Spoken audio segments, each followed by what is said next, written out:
அனைவருக்கும் வணக்கம். நான் சோதரர் தமிழரசன் பேசுகிறேன். இந்த சேனல் ஃபஸ்ட் டைம் பார்க்குறவங்களா இருந்தீங்கன்னா சப்ஸ்கிரைப் பண்ணிக்கோங்க, பெல் பட்டனை கிளிக் பண்ணிக்கோங்க, ஆளுங்கிற ஆப்ஷன் இருக்கும் அதையும் சூஸ் பண்ணிக்கோங்க. அப்போ தான் நாங்கள் போடுற பதிவுகள் எல்லாமே உங்களை வந்து சேரும்.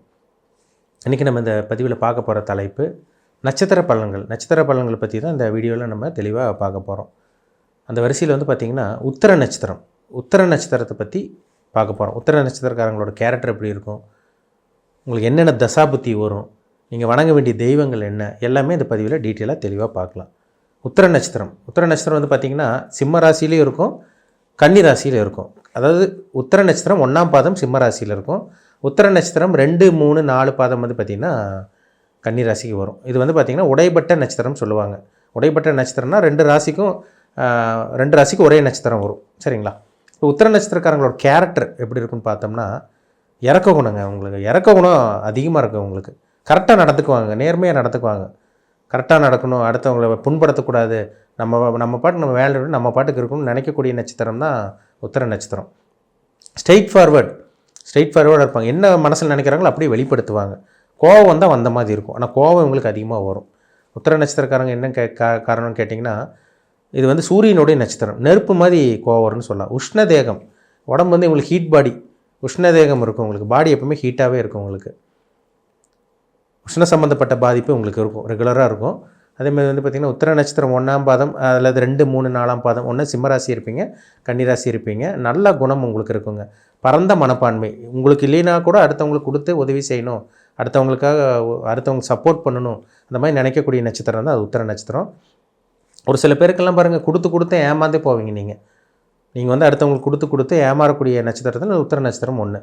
ஏன்னா சூரியன் பிரபஞ்சத்துக்கே, இந்த உலகத்துக்கே வெளிச்சம் கொடுக்குற கிரகம் சூரியன் தான். இப்போ சூரியன் வந்து எல்லா கிரகத்துக்கும் அந்த சூரியனோட ஒளி படுறதுனால, உலகத்துக்கே வெளிச்சம் கொடுக்குற கிரகம் சூரியங்கிறனால நீங்கள் இல்லாதவங்களுக்கு கொடுத்து உதவி செய்வீங்க. அந்த குணம் உங்கள்கிட்ட, அந்த தாராள குணம் உங்கள்கிட்ட நல்லாவே இருக்கும். ஏதோ ஒரு விஷயம், ஏதோ பொருளோ இல்லை உணவோ ஏதோ ஒன்று நீங்கள் கொடுத்து உதவி செய்கிறதுல நல்ல ஒரு நட்சத்திரம்னு சொல்லிடலாம் அந்த உத்திர நட்சத்திரம். ஸ்ட்ரெயிட் ஃபார்வர்டுங்கிறது வந்து பார்த்திங்கன்னா நேர்மையாக நடந்துக்குவாங்க, கரெக்டாக இருக்குன்னு இருப்பீங்க. சின்ன வயசில் ஒரு சில பேர் உத்திர நட்சத்திரக்காரங்க வேலைக்கு போயிடுறாங்க. வீட்டோட மேக்ஸிமம் வந்து பார்த்திங்கன்னா வீட்டோட முடங்கி இருக்க மாட்டாங்க. இல்லத்தரசிகள் கூட பாருங்கள், வீட்டில் ஹவுஸ் ஒய்ஃபாக இருந்தவங்க கூட வேலைக்கு போனவங்க இருக்காங்க உத்திர நட்சத்திரக்காரங்க. ஏன்னா உத்திரம் கூட சூரியன், அந்த அதிகார பதவி, அந்த வேலை செய்கிறது, பிடிக்கிறது, இதெல்லாமே இந்த நட்சத்திரக்காரங்களுக்கு உண்டு. வீட்டில் இருக்க மாட்டாங்க, சும்மா இருக்க மாட்டாங்க. ஏதோ ஒன்று அவங்க வந்து பார்த்திங்கன்னா வேலை செய்யணும், இல்லை பிஸ்னஸ் பண்ணணும், ஏதோ ஒன்று அவங்களுக்கு அந்த எண்ணங்கள் வந்துக்கிட்டே இருக்கும். இப்போ சூரியனுடைய நட்சத்திரம்னால உங்களுக்கு அது ஒரு பாசிட்டிவான சில விஷயங்கள் இருக்கும். நேர்மையாக நடக்கணும், நேர்மையாக இருக்கணும், அடுத்தவங்களுக்கு ஹெல்ப் பண்ணணும், முடியாதவங்களுக்கு கஷ்டப்படுறவங்களுக்கு உதவி செய்யணும், இதெல்லாமே இருக்கும். அதேமாதிரி ஆன்மீக எண்ணங்கள் உங்களுக்கு அதிகமாக இருக்குங்க. சாமி நம்பிக்கை உள்ளவங்களாக இருப்பாங்க. அது நீங்கள் சிம்மராசியாக இருந்தாலும் சரி, கன்னிராசியாக இருந்தாலும் சரி.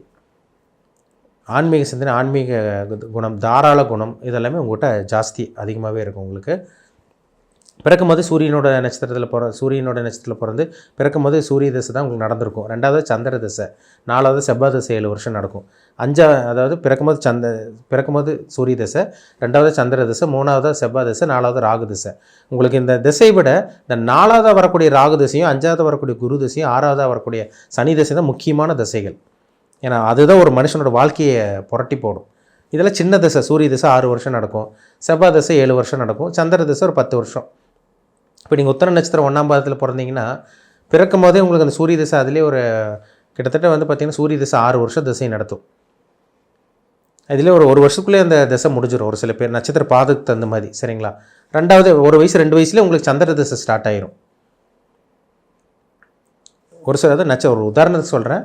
ஒரு சில பேருக்கு வந்து பார்த்திங்கன்னா பிறக்கும் போதே சூரிய தசை முடிஞ்சு அதுக்கப்புறம் வந்து பார்த்திங்கன்னா சந்திர தசை வரும். 10 வருஷம் சந்திர தசை. அது நட்சத்திர பாதத்துக்கு தகுந்த மாதிரி. நீங்கள் 1ஆம் பாதமா, இல்லை 2ஆம் பாதமா, 3ஆம் பாதமா, 4ஆம் பாதமா, அது ரொம்ப முக்கியங்க. அதில் தான் சில விஷயமே இருக்குது. சந்திர தசை 10 வருஷம், அப்புறம் செவ்வாய் தசை வந்து பார்த்திங்கன்னா 7 வருஷம், அப்புறம் ராகு தசை வந்து பார்த்திங்கன்னா 18 வருஷம். உங்களுக்கு கரெக்டாக வந்து பார்த்திங்கன்னா 15 வயசுக்கு மேலேயே பார்த்திங்கன்னா ராகு தசை வந்துடும். உங்களுக்கு 15 வயசுக்கு மேலே ராகு தசை ஸ்டார்ட் ஆயிரும். 15லேருந்து ஒரு 15லேருந்து பார்த்திங்கன்னா ஒரு 30, 33, 35 வயசுக்குள் வரைக்கும் உங்களுக்கு ராகு தசை நடக்கும். அந்த ராகு உங்கள் ஜாதகத்துக்கு நல்ல ஸ்தானத்தில் இருந்தார்னா பிறந்ததுலேருந்து வாழ்க்கை வந்து ஒரு 15 வயசு வரைக்கும் கஷ்டப்பட்டாலும் அந்த 15 வயசுக்கு மேலே நல்ல ஒரு வாழ்க்கை வாழ்வாங்க. இதெல்லாமே இந்த ராகு தசை கொடுத்துரும். இதே குரு வந்து பாருங்கள், அந்த 35 வயசுக்கு மேலே குரு திசை வரும். அந்த குரு திசை ரொம்ப முக்கியமான திசைங்க. குரு திசை 16 வருஷம் திசையை நடத்தும். 50 கிட்டத்தட்ட 50 வயசு வரைக்கும் குரு திசை வரும். அந்த குரு நல்ல ஒரு ஸ்தானத்தில் இருந்தால் அந்த 35லேருந்து அந்த கிட்டத்தட்ட அந்த 51 வயசு வரைக்கும் நல்ல ஒரு வாழ்க்கை வாழ்வாங்க. மேஷ லக்னக்காரங்க அதே மாதிரி வந்து பார்த்திங்கன்னா கடக லக்னக்காரங்க, சிம்ம லக்னக்காரங்க, விருச்சக லக்னம், தனுசு, மீன லக்னக்காரங்களுக்கெல்லாம் குரு திசை யோகத்தை செய்யும். குரு திசை யாருக்கு வரக்கூடாது? ரிஷப லக்னக்காரங்களுக்கும் துலாம் லக்னக்காரங்களுக்கும் குரு திசை அவயோகி. குரு திசை வரகாமல் இருக்கிறது நல்லது. அடுத்து சனி திசை உங்களுக்கு வரும். சனி திசை வந்து பார்த்திங்கன்னா 19 வருஷம் திசையை நடத்தும். கிட்டத்தட்ட 50 வயசுக்கு மேலே சனி திசை வரும் உங்களுக்கு.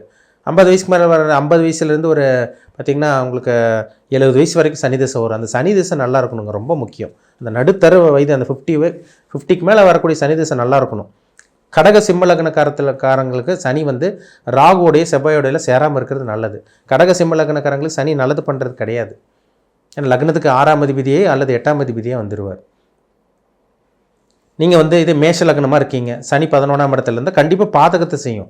நன்மையும் செய்யும், கெட்டதும் செய்யும். லாபத்தையும் கொடுக்கும், பாதகத்தையும் கொடுக்கும் அந்த மேஷ லக்னக்காரங்களுக்கு. அது 11ஆம் இடம் சம்மந்தம் பண்ணும். பாதகஸ்தானத்தில் பாதகாதிபதி இருக்கணும், அப்போ தான் பிரச்சனை கொடுக்கும். இதே வந்து பார்த்திங்கன்னா நீங்கள் ரிஷப லக்னத்தில் பிறந்தாலோ இல்லை மிதன லக்னத்தில் பிறந்தாலோ, கன்னி லக்னம், துலாம் லக்னம், மகர கும்ப லக்னக்காரங்களுக்கெல்லாம் சனி வந்து நல்ல ஒரு அமைப்பாக இருக்குங்க. சனி திசை வந்துச்சுன்னா 19 வருஷம் கொடி கட்டி கொடி கட்டி பறப்பாங்க. அதில் மாற்றமே கிடையாது. நல்ல விஷயங்கள் நடக்கும் அந்த டைமில், இந்த 19 வருஷம். இப்படி தாங்க உத்திர நட்சத்திரக்காரங்களோட வாழ்க்கை இப்படி தான் போகும். என்ன தான் நீங்கள் நீதி நேர்மை கட்டுப்பட்டு இறக்க குணம் இருக்கும், உங்களுக்கு அன்பு பாசத்து கட்டுப்பட்டவங்களாக இருந்தீங்கன்னா கூட உங்கள் ஜாதகத்தில் நல்ல தசாபுத்தி நடந்துச்சுன்னா தான் அந்த யோகங்களை நல்ல விஷயங்களை முழுமையாக அனுபவிக்க முடியும். ஏன்னா காசு பணம் எல்லாத்துக்கும் கிடச்சிடாது, அந்தஸ்து செல்வாக்கு எல்லாத்துக்கும் கிடச்சிடாது. நேரம் நல்லா இருக்கணும். ஒரு சில பேருக்கு திறமை இருக்கும், ஒன்றுமே கிடைக்காமல் இருக்கும், ஒன்றுமே அனுபவிக்க முடியாது. திறமை இல்லாதவங்க அனுபவிச்சுட்டு போவாங்க, நல்லதை அனுபவிக்கும். அவங்களுக்கு தான் தொடர்ந்து நல்லது நடக்கும். என்ன காரணம்? என்னென்னா கிரகங்கள் அவங்களுக்கு சப்போர்ட் பண்ணுதுன்னு அர்த்தம்.